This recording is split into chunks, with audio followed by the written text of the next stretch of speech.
या एकजुट होना। और ये कहा जाता है कि योग अभ्यास हमारी व्यक्तिगत चेतना को सार्वभौमिक चेतना से जोड़ता है।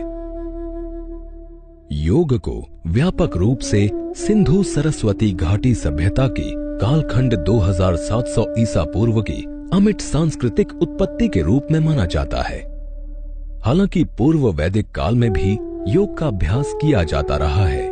सर्वप्रथम महर्षि पतंजलि ने अपने योग सूत्र के माध्यम से तत्कालीन प्राचीन अभ्यासों को व्यवस्थित और संहिताबद्ध किया। इस पद्धति में उनके अमूल्य योगदान के लिए उन्हें पारंपरिक योग का जनक भी माना जाता है। इसके बाद कई विद्वानों ने योग के संरक्षण और विकास में अपना योगदान दिया और अभ्यासों को लिखित रूप में संरक्षित कर समस्त विश्व में उनका प्रचार प्रसार किया।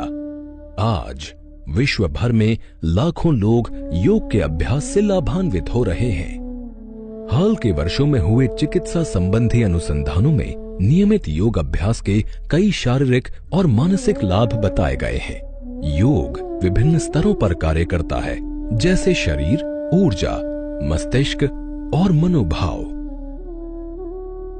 इससे योग के 4 विस्तृत वर्गों की पहचान की गई है।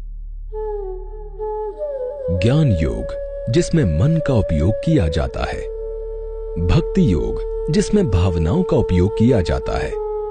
कर्म योग, जिसमें शरीर का उपयोग किया जाता है। और क्रिया योग, जिसमें ऊर्जा का उपयोग किया जाता है। योग की प्रत्येक प्रणाली जिसका हम अभ्यास करते हैं, इन वर्गों के अंतर्गत आती है।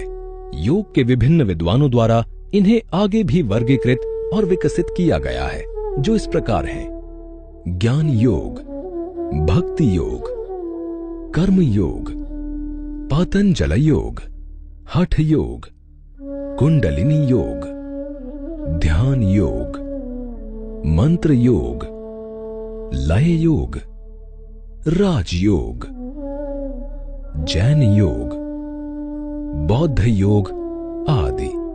व्यापक रूप से प्रचलित योग साधनाओं में से कुछ इस प्रकार हैं: यम, नियम, आसन, प्राणायाम, प्रत्याहार, धारणा, ध्यान, समाधि, बंध, मुद्रा, षटकर्म, युक्ताहार, मंत्र जप, युक्त कर्म।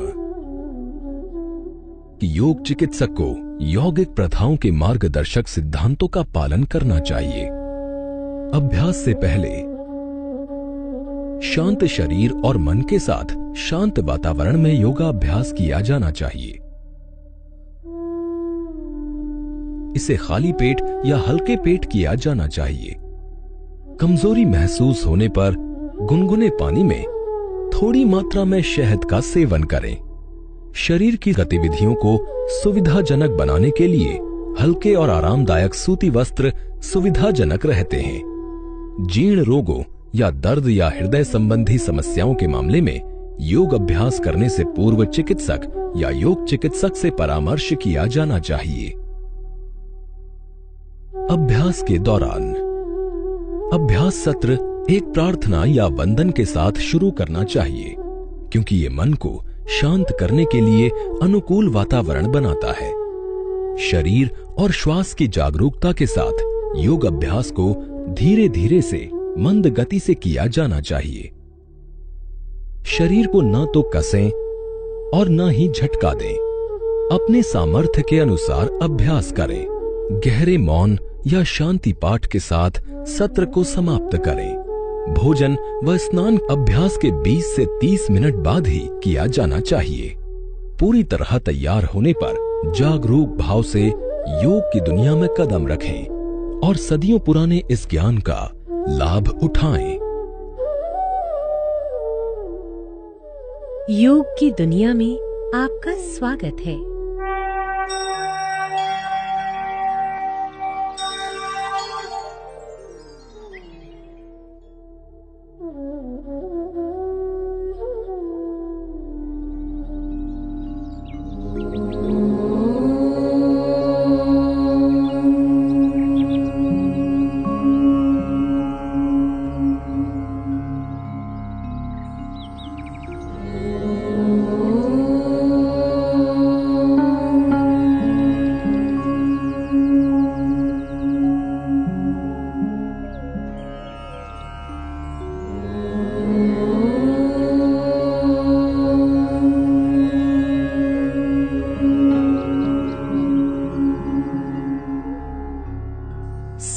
संगच्छध्वं संवदध्वं संगच्छध्वं संवदध्वं संवो मनांसि जानता संवो मनांसि जानता देवाभागं यथा पूर्वे देवाभागं यथा पूर्वे संज्ञानाना उपासते संज्ञानाना उपासते संज्ञानाना उपासते संज्ञानाना उपासते संज्ञानाना उपासते संज्ञानाना उपासते